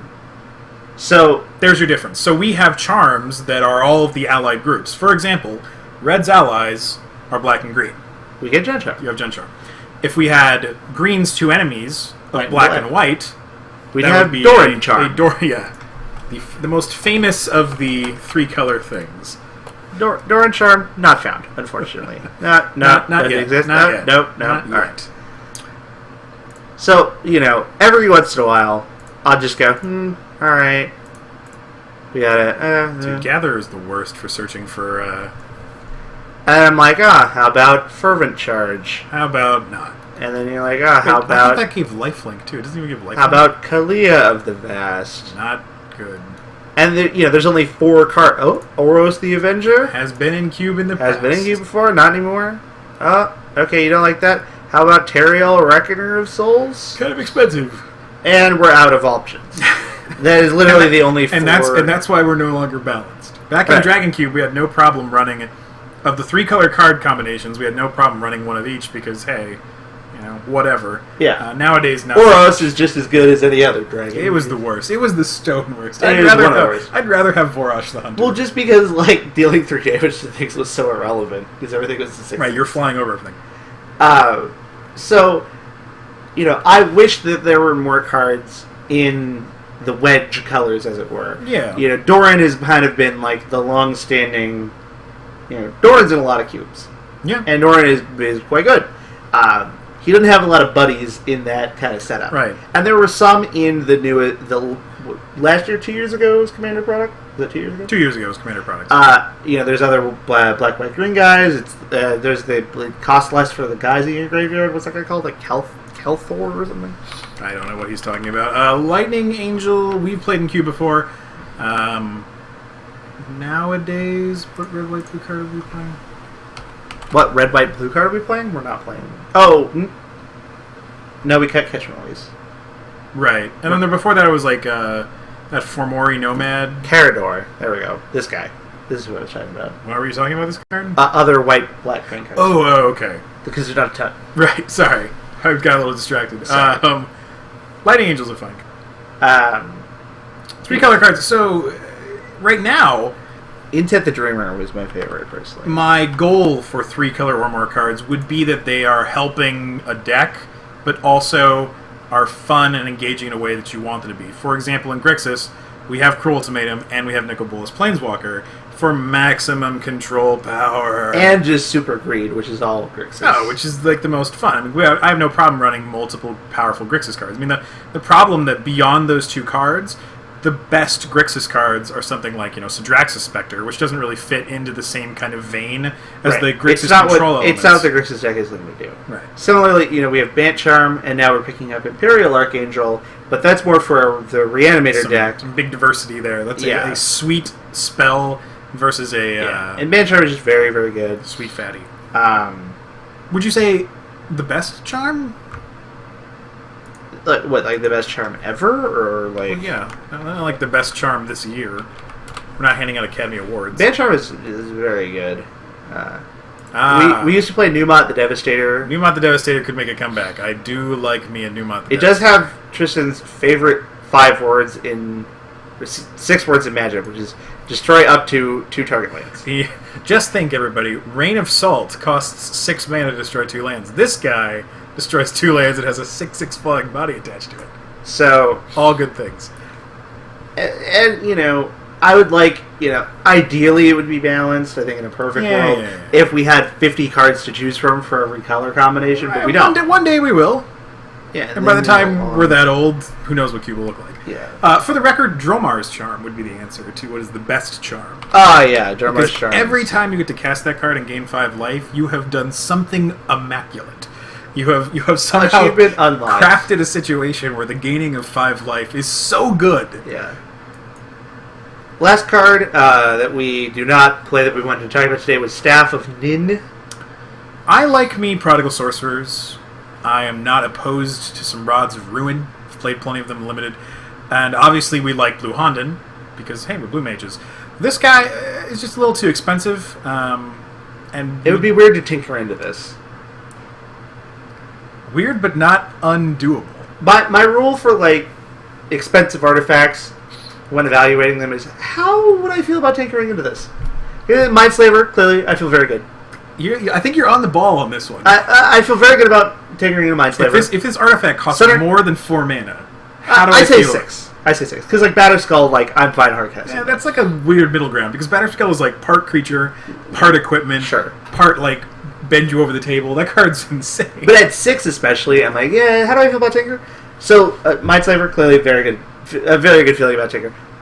More expensive than that, Sunring Titan, clearly I feel very good about tinkering. Blightsteel Colossus, obviously. Inkwell Leviathan. Staff of Nin, if I'm tinkering for this, the game has gone very odd. Right. I'm now apparently tinkering for the long game, and that's a weird place to be. Yeah, and I'm not getting Memory Jar for, the try to get back in it to win game. It's a very... It just occupies a weird spot.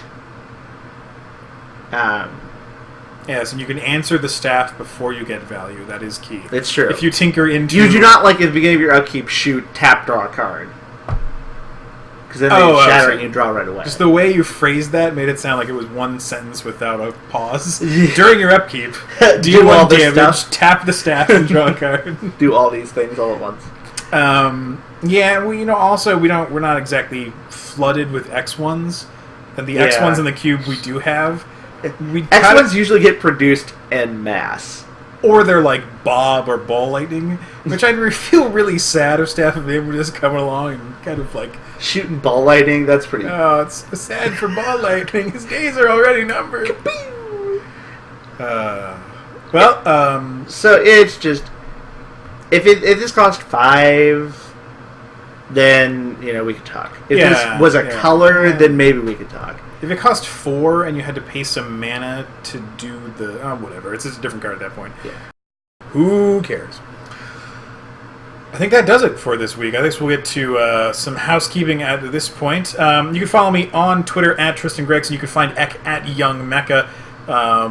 Next week we'll probably be coming back with probably some Theros review. Some what's working, what's not working. Maybe that's 2 weeks from now. Am I getting too far ahead of myself? Next week we will have the final the final Stone Cold Lock Theros change with all debate settled. Hopefully, yes. We'll also talk about Magic Online Cube because I'm going to be streaming probably at least once a day. Nebraska has a bye week this week, so it works out very well for me.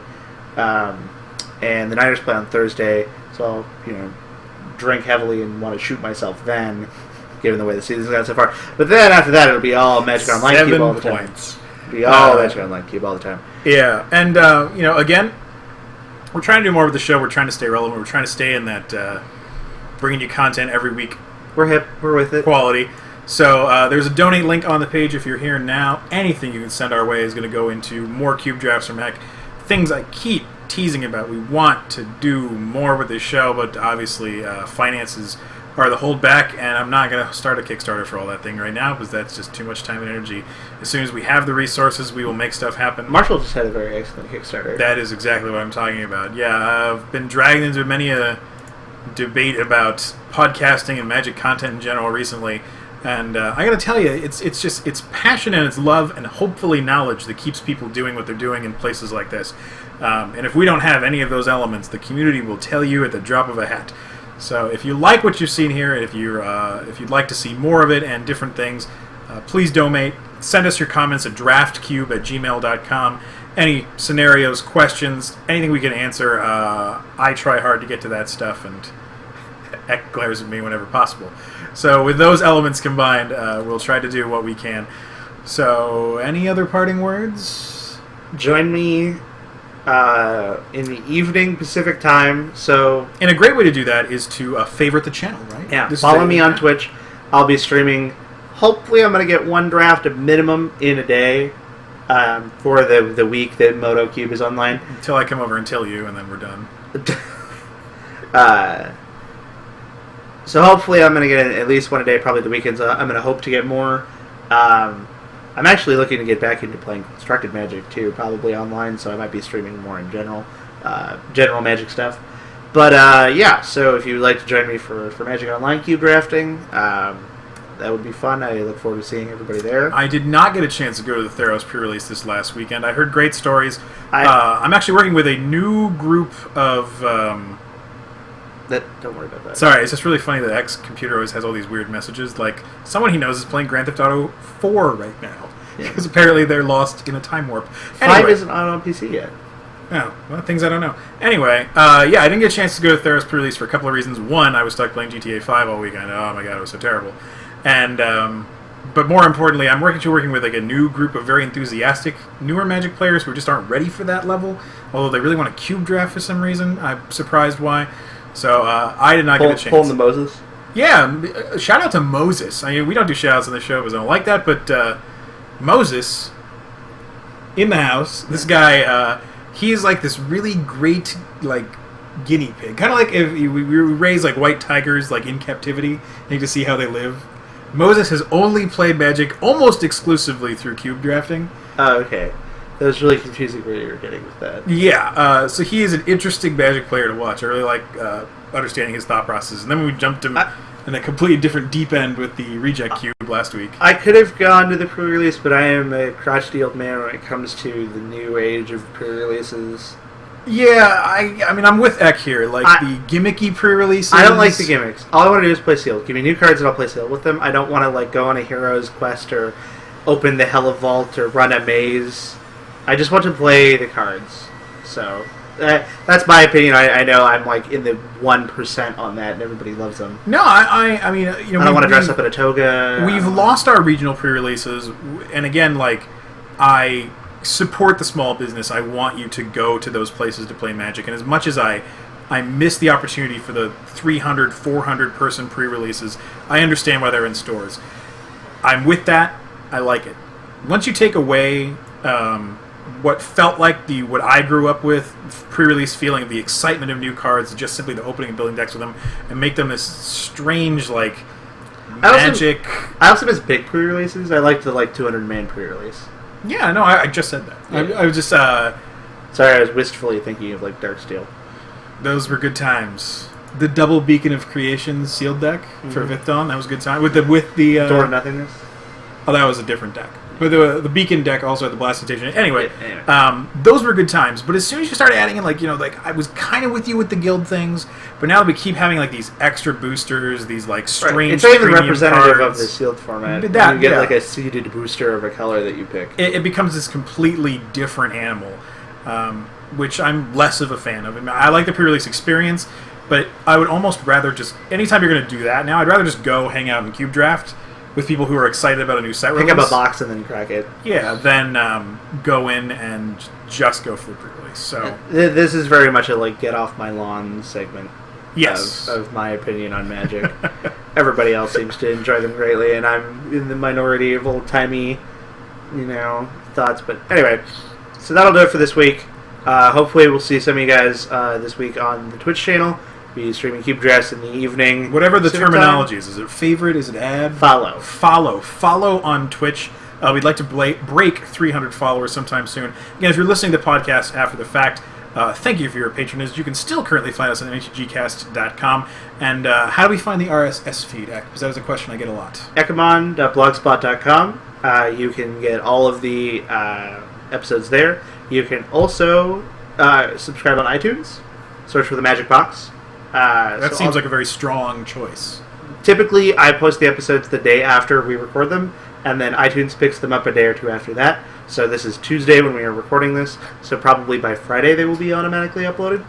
MTGcast is kind of a similar delay, where I send it to them and then they upload it. And the videos also go on YouTube, so if you want to... We're really spread out, but any place that you can interact with it and add to it really helps us out, because, again, we will be looking for sponsorship again in the near future. It got really derailed by a bunch of other projects and stuff I was working on, but we want to obviously reach a larger audience, so anything you can, subscribe on YouTube, anything that you can...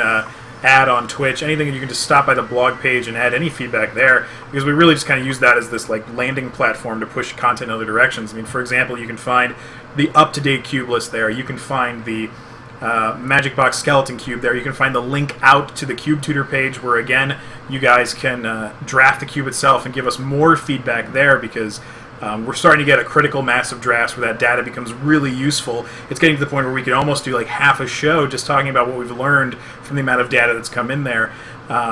It's all really exciting stuff. So if you stop by the blog spot, we don't really talk about it much on the show because it's kind of just this launch point for all this other content. But it's a great resource to find these kind of things, and oftentimes can answer a lot of the questions that I get just by day to day.